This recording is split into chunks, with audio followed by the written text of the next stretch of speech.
Hello to all my physics pals, Paul Lake here, and in this video I'm going to explain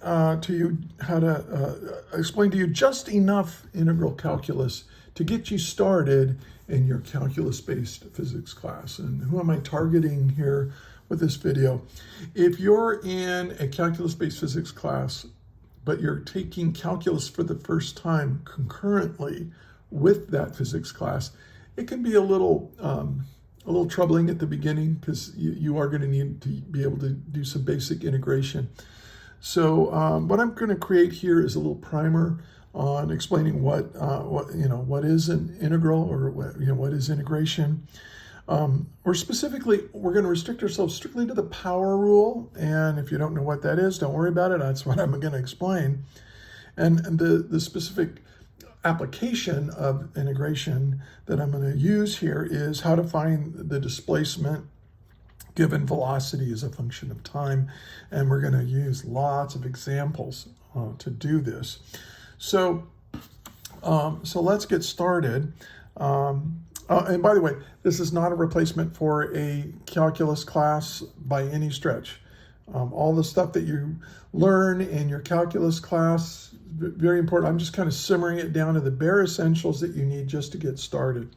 So stay in that calculus class. Calculus is amazing. It's bizarre. It's fantastic. It's beautiful. So study that calculus. Hope you have a good teacher for it. But anyway, let's start off with a simple example. A woman walks down the road with a velocity of 2 meters per second. It's a constant velocity for 10 seconds. How far did she walk? Okay, super simple problem, 4th grade, 4th grade problem. Okay, don't worry about the simplicity of this problem because we're going to study it and we're going to use it to come up with some really profound and very important ideas. So let's see, given, what are we given? Well, her velocity is 2 meters per second, and the time is 10 seconds. And I'm just gonna, I didn't really say it explicitly, I said it out loud, but I didn't write it down. But hey, the acceleration is 0 in this problem, the velocity is constant. And what are we trying to find? Well, how far does she walk? That's kind of a imprecise way of saying what is her displacement. We're going to find delta x. And so let's solve it. Well, you've had some kinematic equations, I think, and you might remember this equation here. There's a couple ways of approaching this. Displacement is equal to the initial velocity times time plus 1/2 the acceleration times time squared. And in this case, the acceleration is 0. So this whole term goes away. Her initial velocity is just her velocity. It's constant. So this is 2 meters per second. And she walks that speed for 10 seconds. And oh, you know what I'm going to do? I'm going to change, I'm sorry, I'm going to change this to 5 seconds. 5 seconds. Why? Because it's easier to draw. I'm going to be drawing a lot of graphs, and I don't want to draw it for 10 seconds. So let's just change that to 5 seconds. 2 times 5 is 10. That's where I got the 10 in my mind. And then look at this, meters per second times seconds. Seconds cancels, and you're left with just meters. And so here is my answer. That's one way of solving this. But I mean, you can just think about it. Hey, you're walking 2 meters every second, and you do it for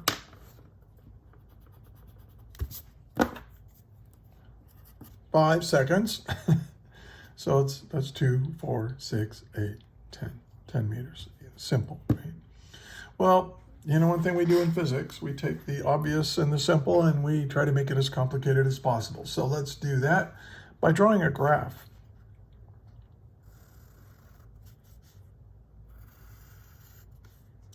This is going to be time. 1, 2, 3, 4, 5. And this will be velocity. 1, 2. This will be velocity in meters per second. Time in seconds, velocity in meters per second. Now, I think you see that the velocity is 2 meters per second the whole time. So we start off, and at 1 second we're still at 2, at 2 seconds we're still, so it's just a horizontal line, right? The velocity is constant. Now let's do some integration, right? I want you to notice something. Look at what shape is this? This is a rectangle. And we know what the rectangle is. It's height times width. Height times width. So let's break this up into squares and think about what the area of this means. The area of this, under this curve, what it means. Okay, so here's my, I'm going to take just a square and look at it. Let's redraw that square over here.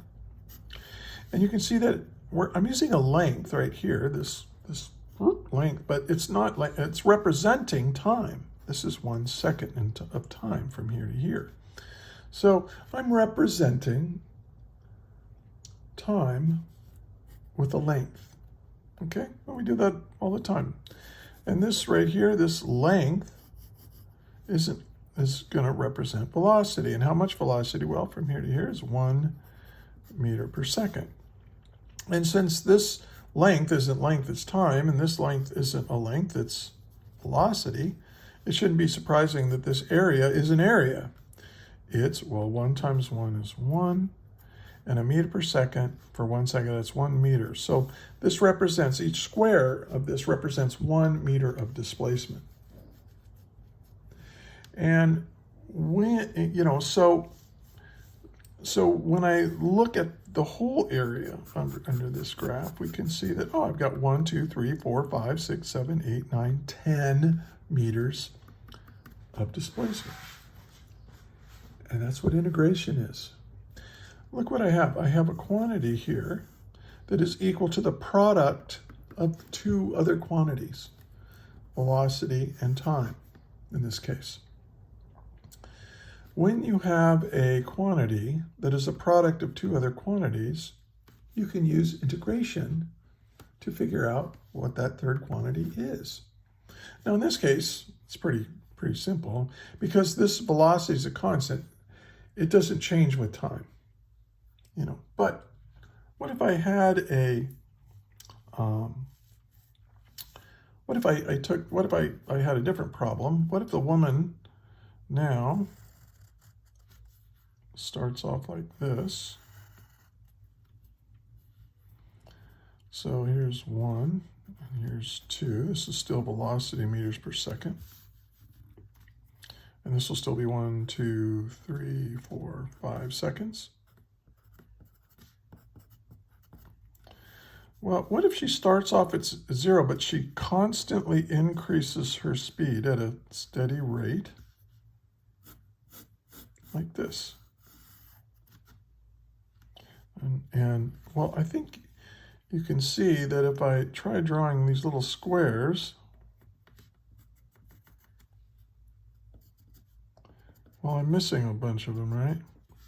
See, you know, if I can cut this in half, all this is, so this is the area that matters. But now that I don't need to count squares, I can just say, hey, the area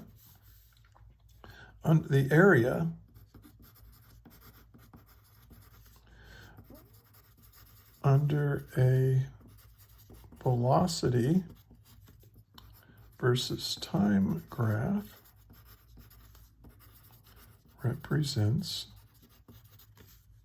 displacement, or change in position, how far you go and in what direction. okay, represents displacement. Well, now, look what I got here. I've got this shape. But you know what this shape is. It's a triangle. So now the area, oh, well, let's do this. This area is just 10 meters of displacement. Well, here, look over here. Here, we're going to say the displacement is the area. Well, it's a triangle. It's 1/2 the base, which is 5 seconds, times the height, which is 2 meters per second. So we have 5 times 2 is 10, divided by 2 is 5. We have 5 meters of displacement. Doesn't that make sense? And in a way you can see, because her average velocity is 1 meter per second for 5 seconds, so that's 5 meters of displacement. Okay, so so now we can combine these two things. Let's do that. What if, let me give you another example. What if this person is walking, but now I'm going to make it a more complicated problem. Let's see, here we have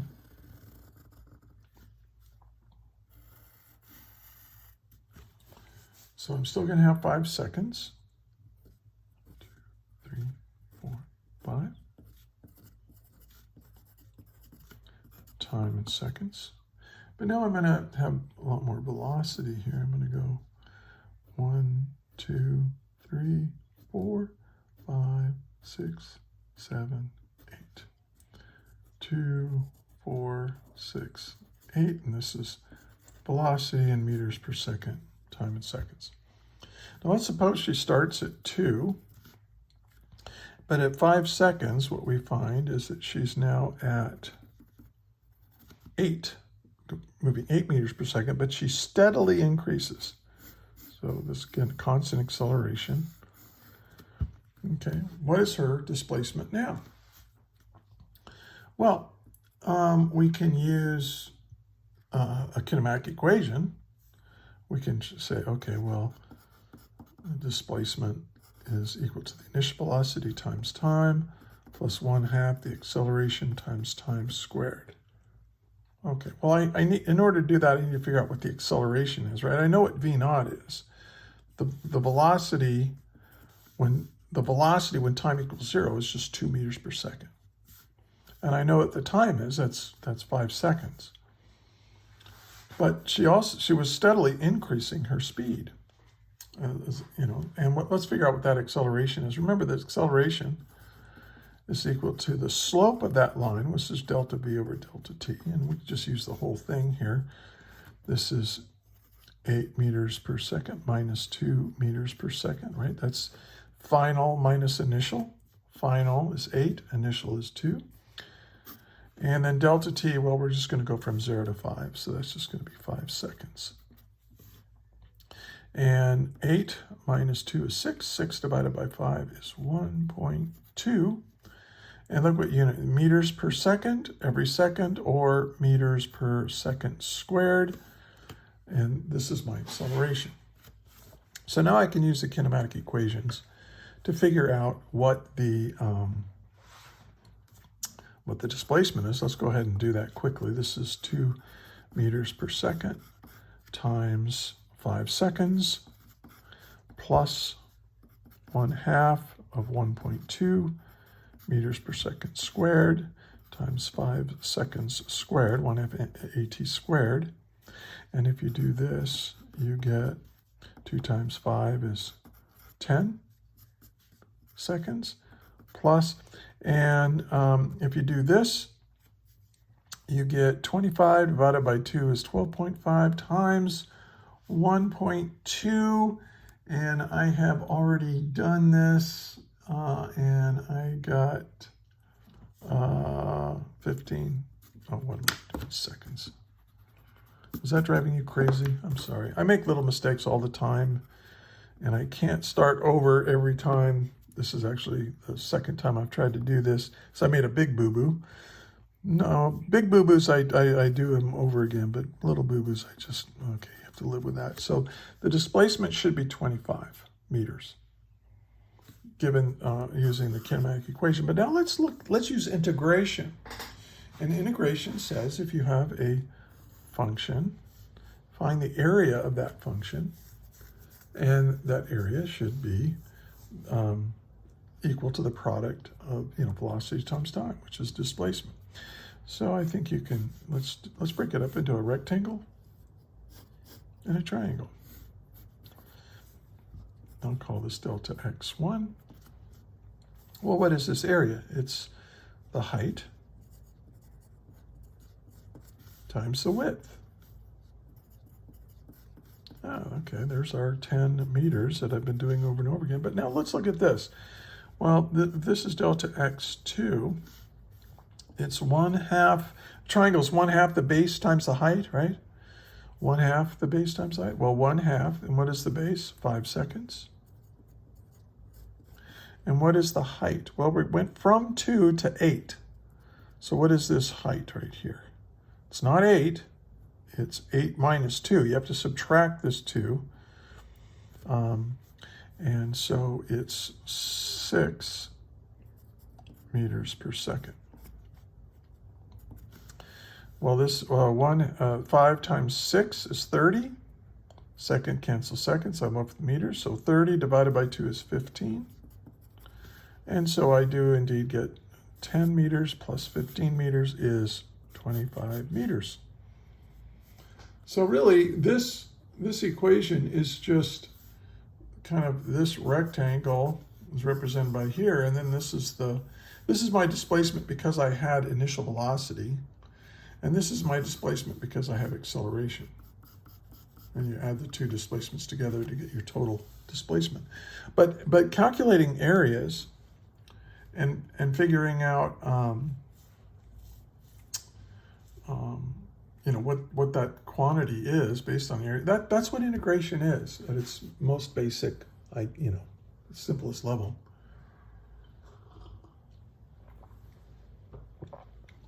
Okay, so now, well, this is all well and good if you have straight lines. You can always do trapezoids and triangles and rectangles or whatever. But what if you have this instead? And this is more realistic. What if the woman who walks does something like this? And I'm going to put some numbers on here, but not 5. What if she starts here, and she goes down and back up, and it's a curve like this. So 1, 2, 3. This is time in seconds. This is just velocity. I'm not going to put numbers with it. Okay, so what we've said is that if we take this curve, let me darken it in a little bit because we're going to have I'm going to be drawing a lot of lines on here. So there's my function. This is velocity as a function of time. And what we've said is that the area underneath this graph, this area represents my displacement, how far she walked. Well, how do we figure that out for a curve? Well, we could try using approximations. Let's say at v equals 1, we look up on the graph and we say, well, there's my velocity. And so I'll just take that velocity, this velocity right here, whatever it turns out to be, and I'll multiply it by 1 second, and that'll get me, this much displacement. So that'll calculate that area, which represents displacement. But notice that I'm missing some displacement. So this is not very accurate. We're missing a whole bunch here. Well, then what about v equals 2? Well, what if, for the next second, what if I do this? And there's my velocity. And then I figure out what this area is. Well, now I've got way too much. So here, maybe these are compensating a little bit because this has some missing area, but this has too much area, so they kind of help each other out, but this looks way too big. And then at 3, I come over here and I, get this area. And this is way too much. So this is an approximation. If I added this rectangle and this rectangle and this rectangle, that'll give me the total displacement. But it's an approximation, and it's not a very good one, right? Because we have all these errors here. So how can I reduce those errors? Well, what I can do is draw more triangles. Draw more rectangles. I can make the rectangles thinner. Watch. What I'm going to do is I'm going to do every half second instead. So here's half a second. So I have this rectangle. And notice that now my rectangle has less error in it. See, we took this error away. We still have some missing stuff here. So here's missing and here it's missing, but there's less missing by this much. So this is more accurate, you see. The area of these two added together is better than just this one that I started with. And I can do that with this one as well. There's much better. Yeah, I don't have all this, but now this one is still kind of messed up. But look, I reduced the amount of error by this much area right here. This little part right here is no longer included. And same thing is true here.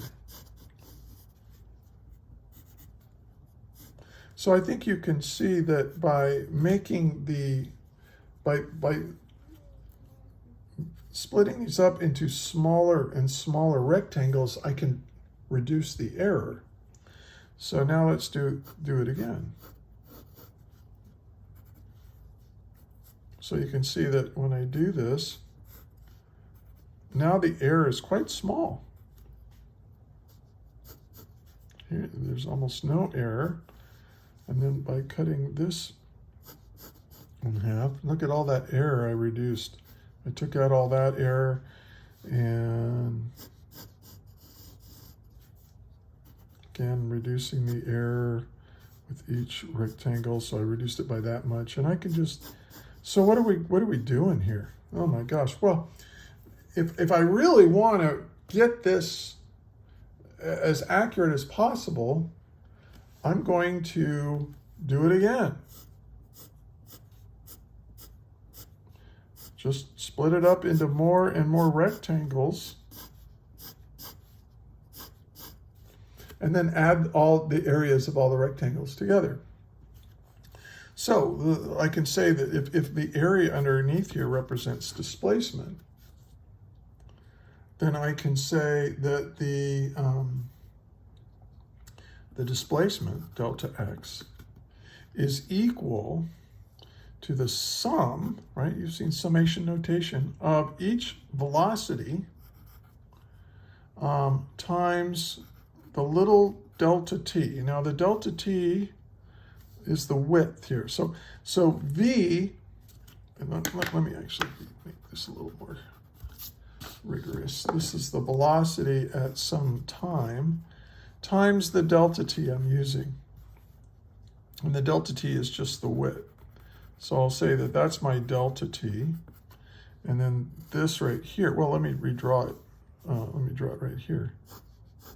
Here's one of the rectangles.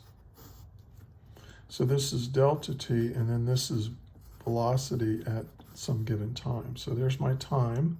Go up, calculate velocity, and here's my delta t. And this area represents my little wedge of little slice of displacement. And if I just add them all up,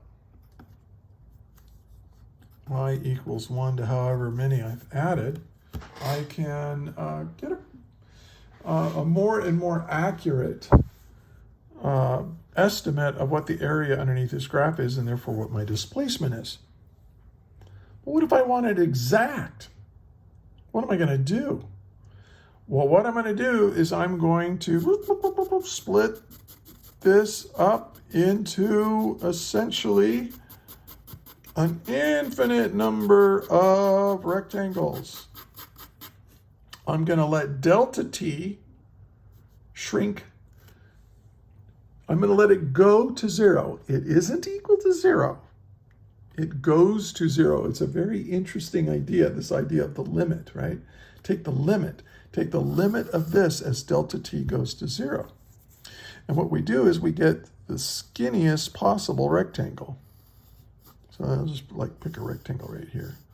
But now, this delta t, instead of calling it delta t, it's approaching 0 in width here. So instead of delta t, just like in differential calculus, I think you've probably done that already, dt. It's a little tiny bit of time. And of course, this is still my velocity at that specific time.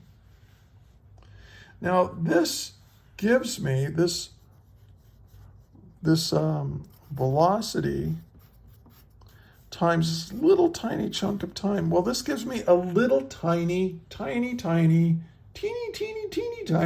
displacement.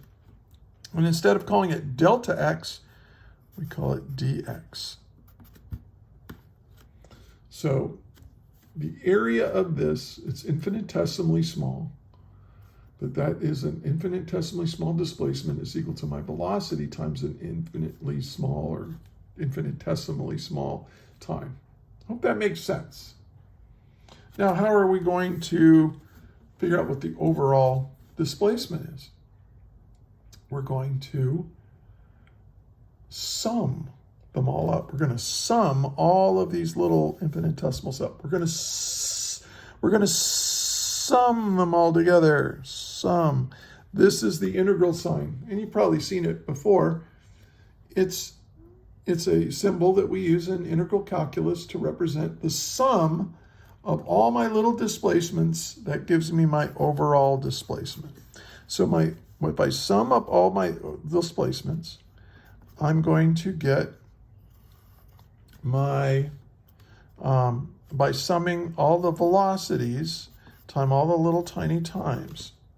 But remember, this time right here we have to have a starting time, which in this case is 0. And then we have an ending time, so we call it t final. And that's equal to 3 seconds in this example. Now, look, don't be freaked out by the notation. This is just what calculus people have come up with. We're going to sum all these up, and at the bottom you put your initial time, and at the top you put your final time.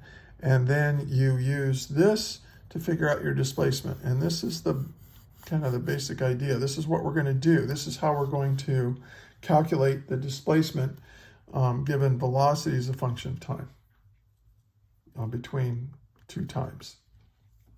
Okay? All right. Now, there are lots of ways of doing this. And I think, how the heck do you figure out what this is? All right. Well, there are lots of different functions, okay, in mathematics. And you can do it analytically if you know what the function is. And I'm going to show you something in this is my old calculus book. I used to teach out of this book. And it's a good book. Survey for Physics for Scientists and Engineers, edition 6. And in the back, in the appendix, they have this right here, this integral table. And these are the integrals that are used in this textbook. And this is kind of nice because they kind of tell you what to do. And so you have, let's look at this one. I'm going to blow this one up. This is the one we're actually going to use. This is called the power rule. And we have a function of x times a little change in x. But this is called power rule because x has a power, x to the n power, times x, or times dx, gives us x to the n plus 1 over n plus 1. This is called the power rule. And I'm going to show you how to use the power rule, how to apply it. I'm not going to derive it. In your calculus class, you will derive this, and it's really cool. Except I don't remember how to do it. But I used to. Years ago, they had me teach calculus for a year, and I learned it and taught it, and well, I think it was like in 2008. So it's been a while. It's not that hard to relearn. So what we're going to do is I'm going to show you the power rule for calculus, for definite integrals in calculus. And strictly applied to this situation, I'm going to say, I'm going to say that if the velocity as a function of time is equal to some constant a times time to the n power. Okay, now let's really look at what this means. This is a constant. This is time to some power n. And n doesn't have to be an integer. It can be, a fraction like the square root or the cube root or whatever. But it's t to some power. If this is true, then we're going to say that delta x, my displacement, is going to be the integral from the time that I start to the time that I finish of my function v of t, but in this case it's a times t to the n. And then we have to, this is my velocity as a function of time. Velocity times time. This dt is a little tiny piece of time. Okay?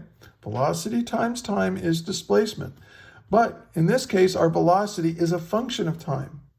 So we can't just multiply them together. We have to use this integration trick called the power rule. And so now, here's the answer here. We're going to evaluate this integral. You keep the a. A is a constant, so you just keep it. Now, look at this. This is t to the n times t. Now look, what is t times t, right? You know that that's t squared. Well, what is t squared times t? Well, that's like t to the 2 plus 1, right? 2 plus 1. You add the exponents when you multiply them. That's t to the third, right? Well, what is t to the n times t? Oh, well, that's just t. Now, we don't know what n is, but I know that we have to add 1 to it because I multiplied by time. Well, that's exactly what we're going to do here. This is going to be t to the t to the n times t is t to the n plus 1. So that seems pretty straightforward. Now, here's the weird thing, and I'm not going to explain it because I don't remember, but you just take this and divide it by the new exponent. Okay. And then there's one more complicated step. You have to plug in your final time and then plug in your initial time and subtract. Remember, it's t final minus t initial to multiply by delta t. This is dt, but we want to multiply it by delta t. So what we're going to do is, and we put a little line like this. Don't worry about the notation. It's just how we do it. And we put t initial, t final. And then we put these in. So now what I'm going to do is I'm going to say this is A. Now we plug in t final for t. And this is going to be t final to the power of n plus 1 over n plus 1. And then we're going to subtract from it a times t initial. We plug in, then we minus, and then we plug in this initial time.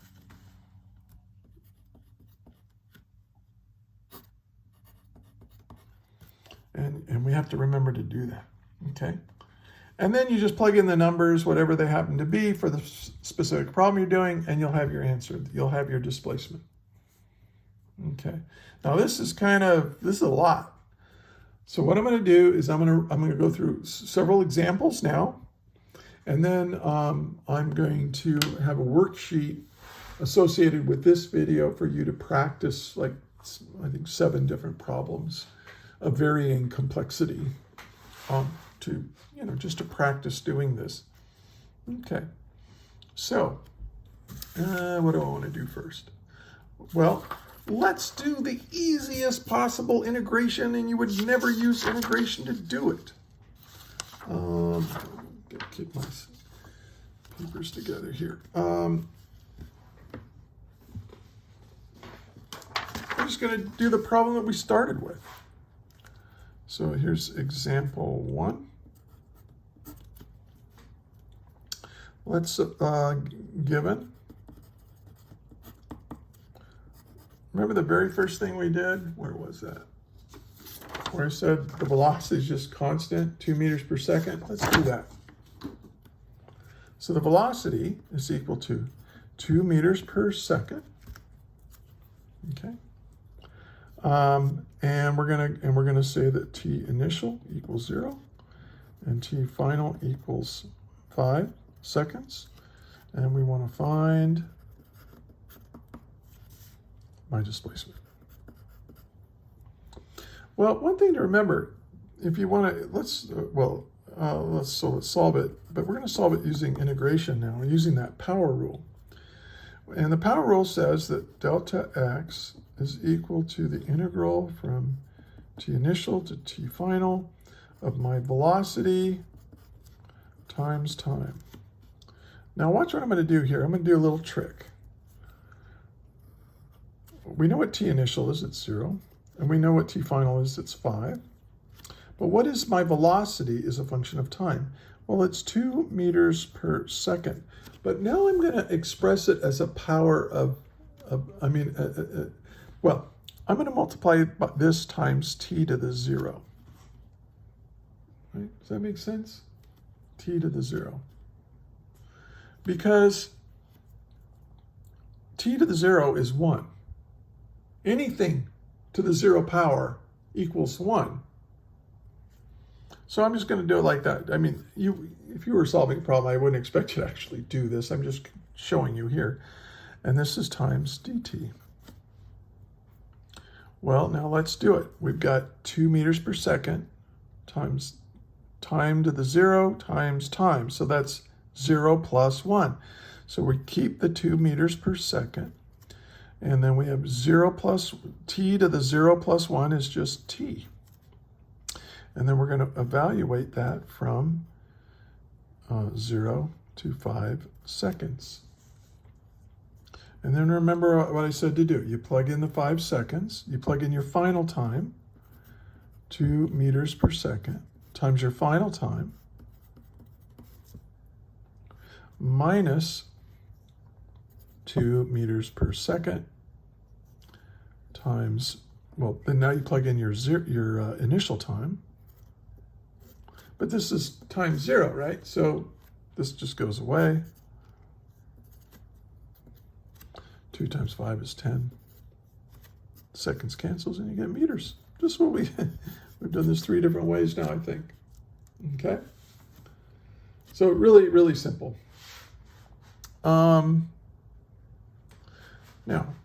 what if, let's do another example.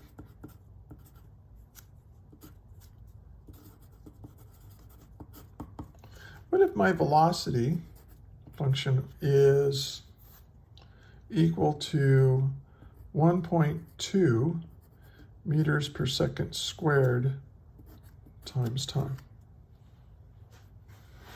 Okay. So this means my initial velocity, my velocity at t equals 0 is 0, but this is my acceleration. Velocity equals acceleration times time. Right? Okay. And let's keep this is still 0. This is still 5 seconds. We want to find the same thing. So let's solve it. Well, maybe pause the video right now and try it yourself. And then start it again. So delta x, I don't need to rewrite this, so I'm going to say delta x is equal to the integral from my starting time to my ending time of my velocity as a function of time times dt. Velocity as a function of time times time gives me displacement. But now we're going to use the power rule, which says keep this constant. It's still 1.2 meters per second squared. But now we have t to the 1. This is like t to the 1. 1 plus 1, that's just like t to the 2. And then you have to divide by the new exponent. Remember? Divide by that new exponent. It's the power rule. And then you're going to have to evaluate that from 0 to 5 seconds. And again, this line is just a way of writing that down. So now you plug in your final time. So this is 1.2 meters per second squared. And then you plug in your 5. So that's going to be 5 seconds squared divided by 2. Minus 1.2 meters per second squared times 0 squared divided by 2. Now, of course, this is 0. So if you know that your initial time is 0, you can just like forget about it. But if it's not 0, you have to worry about it. Okay, and we'll do an example here in just a minute where that's true. But this is 0. This is equal to, what is this equal to? This is equal to 15 meters, I believe. You know, this is 25, 12.5, 12.5 times 1.2 is 15. And notice that we have second squared, cancels the second squared, leaving just meters, and that's just what I want. Okay? Let's do example 3. Not that many to go. Okay, so given. Now, watch what I'm going to do here. I'm going to say, what if my velocity is equal to 2 meters per second plus 1.2 meters per second squared times time? In other words, it's these two added together. And t initial equals 0, and t final equals 5 seconds. Okay. And we want to find my displacement. Well, let's solve it. Well, here's the thing, and I've already solved it sort of, but so I'm going to say my displacement is equal from t initial to t final of my function, my velocity function,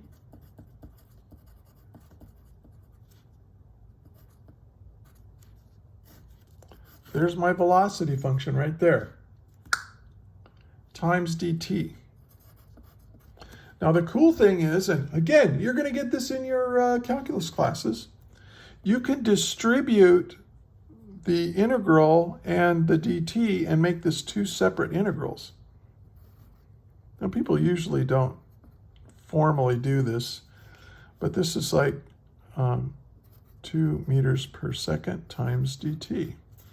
So I put that in there, and I put this in there, and then plus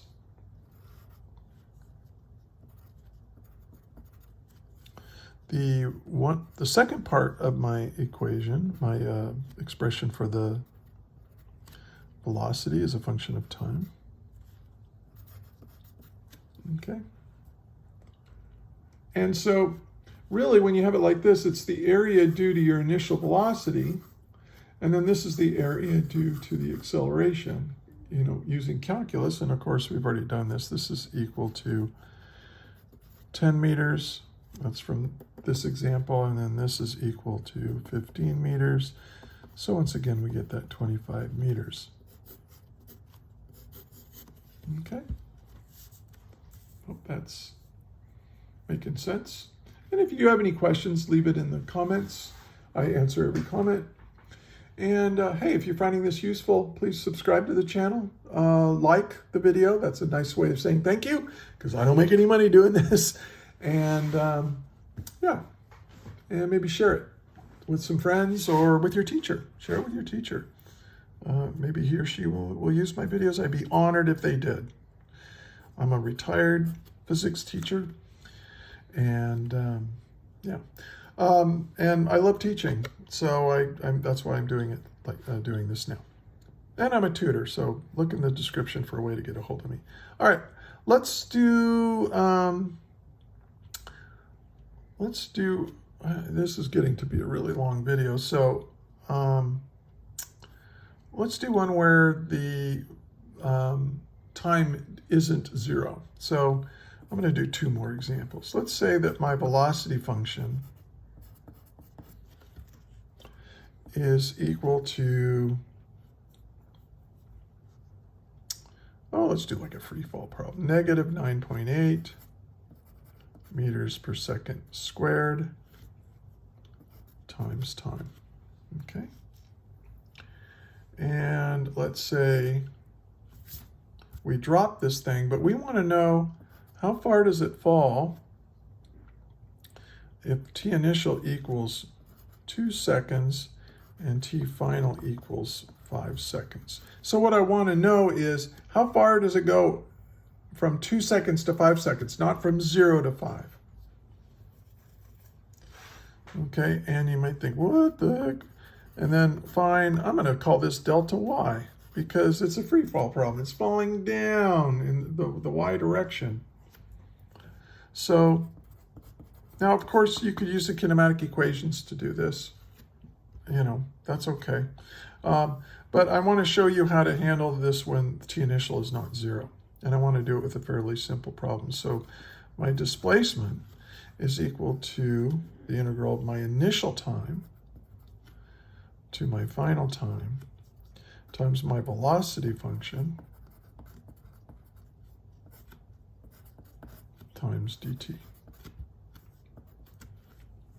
And maybe you're getting the hang of this. Pause the video and try it yourself. But we have the negative 9.8 meters per second squared. Time times time is time squared, but I got to divide by that new, look at that, 1/2 at squared. This is the acceleration, 1/2 at squared. There it is, once again. But now we want to go from 2 seconds to 5 seconds. So here's what we need to do. First, we plug in the 5 seconds. So we're going to have negative 9.8 meters per second squared times 5 seconds squared divided by 2. Minus, now over here, remember we in these two problems, we plugged in the minus 0. And, you know what I didn't do? I didn't do the minus, well, that's because I just used the results from here. Yeah, so we're good. But we put in the minus, and it was just 0. It was kind of trivial to do that. But now we have to include it because, in my expression here, because this is minus negative 9.8 meters per second squared times 2 seconds squared divided by 2. And let's see what delta y turns out to be. Well, this is 9.8 times, that's 25, divided by 2 equals, and that's negative 122.5, and then minus, and then it's got to be minus, because this is delta t. T final minus t initial is delta t. And so, so minus, and then this is 9.8. Times 2, right? Because this is 4 divided by 2 is 2. 2 times 9.8 is 19.6. But negative 19.6 units of meters. And look, notice because the second squared cancels the second squared. So notice that it's minus a negative, and so we have to take away the displacement for those first 2 seconds. That's what this is doing. It's taking away the displacements from 0 to 2 seconds because we don't want to include that displacement because the problem said from 2 to 5 seconds. So negative 122.5 minus negative 19.6. And that gives me negative 102.9 meters. Now, what does a negative mean? It means it fell down. It fell down. And here's one last thing. And actually, I think I was going to do another example, but I don't think I really need to. What is a negative area? Well, suppose you have a function.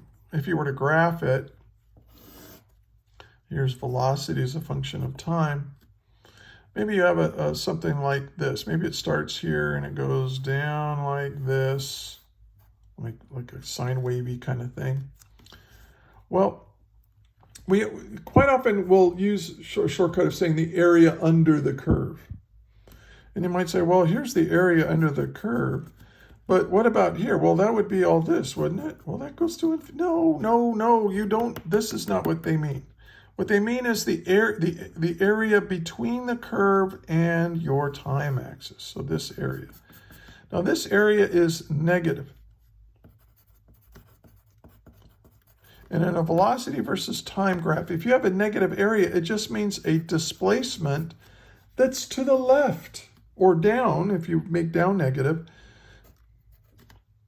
And here I have this is negative displacement here. This is positive displacement. That just means to the right.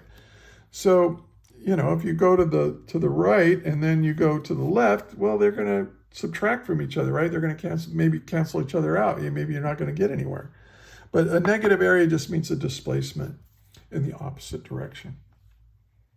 Okay, so I think we're going to call this it. There are lots of different functions, and each function has an integral that's been solved. And one of the things you're going to study how to do in your calculus classes is how to derive those integrals. And you're going to use U substitution, integration by parts, a whole bunch of other things I don't really remember. It's been a while. They are important though for deriving this stuff. And so study calculus. It's really a beautiful subject. And hey, once again, if you found this to be helpful, please give it a thumbs up. That really helps. This is a long video, and sometimes the YouTube algorithm they don't like that. And subscribe to the channel. Give it a like. Put a note in the comments. If you have a question or think I made a mistake or if I could have been clearer, I always read the comments and I always respond to them. I will comment on your comment. So anyway, cool. Hey, thank you for listening. And one last thing, check in the description. There's a worksheet associated with this. And there's also a whole lesson plan associated with this for kinematics for a calculus-based physics class. I'm focusing mainly on AP Physics C, but it applies if you're in college as well. All right, hey, take it easy, and may the net force be with you always. That is all.